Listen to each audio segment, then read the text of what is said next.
आज हम सब साइंस की दुनिया में कितना आगे आ चुके हैं। हम सब अर्थ से लाखों किलोमीटर दूर चांद तक पहुंच चुके हैं और मार्स तक जाने की प्लानिंग चल रही है। और हमें हमारी टेक्नोलॉजी पर इतना भरोसा है कि एक दिन हम मार्स तक पहुंच जाएंगे। लेकिन क्या आपको पता है, हमारी धरती पर मौजूद बहुत सारे जगहों को आज तक हमने एक्सप्लोर नहीं किया है।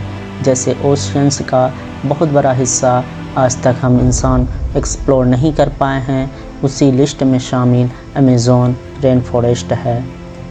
जी हाँ, आज हम सब इस वीडियो के माध्यम से जानेंगे अमेज़न रेन फॉरेस्ट के रहस्य के बारे में। ज़मीन पर मौजूद एक ऐसी जगह जिसका ज़्यादातर हिस्सा को आज भी एक्सप्लोर नहीं किया गया है। यहाँ प्लांट्स, एनिमल्स, माइक्रोब्स की ऐसी किस्में पाई जाती हैं जो दुनिया में कहीं और मौजूद नहीं है। ये जंगल इतना बड़ा है कि ये अपनी बाउंड्री 9 देशों के साथ साझा करता है।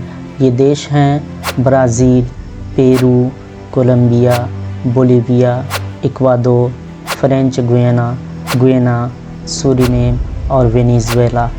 लेकिन इस जंगल का लगभग 60% हिस्सा ब्राज़ील, 13% हिस्सा पेरू और 10% हिस्सा कोलंबिया और बाकी के हिस्से अन्य देशों में फैले हुए हैं।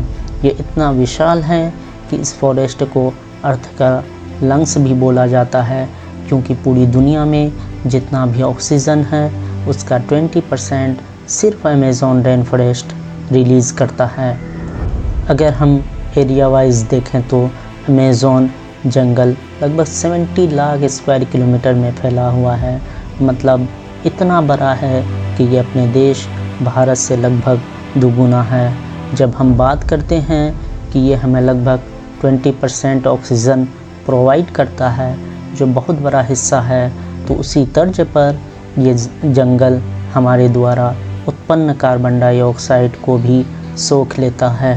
इसीलिए हम इस फॉरेस्ट को कार्बन सिंक के नाम से भी पुकारते हैं।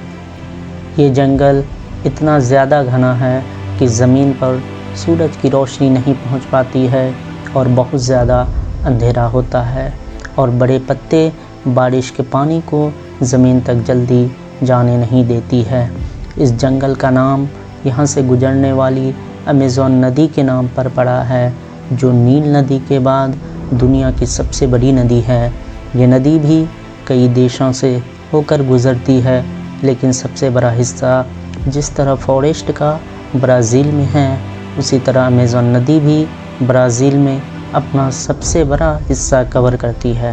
अमेज़न नदी की लंबाई लगभग 6400 किलोमीटर है और अटलांटिक ओशियन में जाकर अपना सफ़र ख़त्म करती है।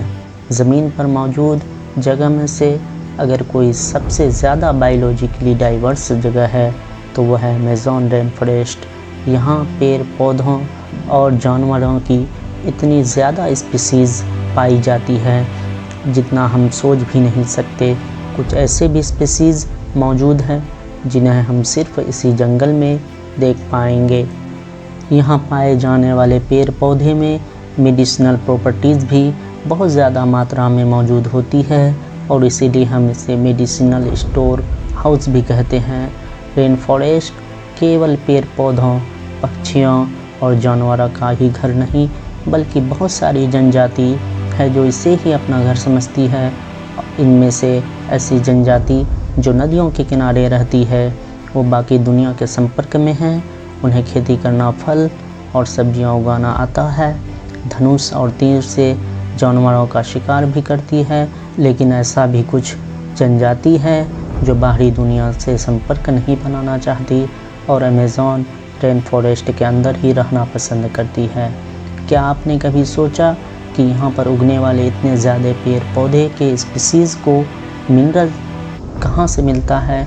आपको ये जानकर बहुत ही हैरानी होगी कि यहाँ की मिनरल्स की पूर्ति सहारा डेज़र्ट से आने वाले जो सैंड है वो पूरा करती है। नासा के कैलिप्सो सैटेलाइट ने ये देखा कि हर साल लगभग 182 मिलियन टन्स डस्ट सहारा के डेज़र्ट से यहाँ आती है। अब आप ये समझ लिए होंगे कि नेचर को पता है कि कैसे, कहाँ और किस तरह मदद भेजनी है। अमेज़न न जाने कितनों की मदद कर रहा है, लेकिन हम इंसान डेवलपमेंट के नाम पर जंगलों की अंधाधुंध कटाई कर रहे हैं, जिसका परिणाम हमें ही भुगतना होगा। हमारी आने वाली जनरेशन हमें किस तरह याद करेगी अगर हम उनके लिए सिर्फ़ और सिर्फ मुसीबत ही छोड़ कर गए तो। एक जंगल जो पूरी दुनिया की ऑक्सीजन सप्लाई में मदद कर रहा है, हमें खाना दे रहा है, ऐसे स्पीसीज़ जो दुनिया में कहीं और मौजूद नहीं है, उसके घर को हम उजाड़ने में लगे हुए हैं। आप खुद सोचिए और ये भी ज़रूर समझने की कोशिश कीजिए कि हमें ऑक्सीजन देने वाला और कार्बन डाइऑक्साइड को अपने अंदर समाने वाला अमेज़न रेन फॉरेस्ट हमें कितना कुछ दे रहा है, और बदले में हम उससे सब कुछ छीनने का इरादा बनाए हुए हैं। उम्मीद है कि आपको वीडियो पसंद आई होगी। अगले वीडियो तक के लिए अलविदा।